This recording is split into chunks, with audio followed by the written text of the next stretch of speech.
మంది మా దగ్గరికొచ్చి ఏమంటారంటే, "డాక్టర్ గారు మాకు ఆల్రెడీ జబ్బు గురించి కొంత తెలుసు." ఎందుకంటే గూగుల్ చేసి వస్తారు కదా అందరూ.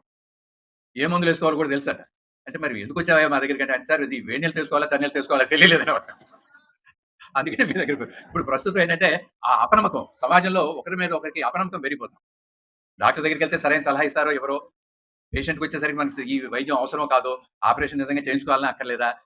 ఆయన కోసం ఆయన చెప్పాడా? అని. ఇలా సంఘటనలు కూడా అలాగే జరుగుతున్నాయి. ఇప్పుడు ఈ రోజు ప్రైవేట్ వైద్యం చాలా ఖరీదయిపోయేసరికి, వైద్యం అంతా ఖరీదయ్యేసరికి ఈ మధ్యన నాకు చెప్పారు.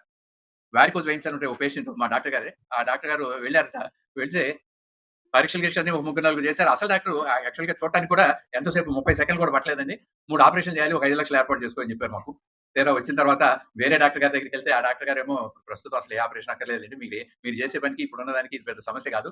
మీకంటూ మీరు చేసే వ్యాపకానికి ఏదైనా సమస్య వస్తే అప్పుడు ఆలోచించాలి వైద్యం గురించి. అంటే సరైన వైద్యం, సరైన చికిత్స అందుతుంది అనే నమ్మకం ప్రజల్లో రోజు రోజుకి సన్నగిల్లిపోతుంది. దీనికి అంతటికి కారణం ఈ రోజున సమాజంలో ఉన్న ఈ ఆర్థికపరమైన ఇబ్బందులు.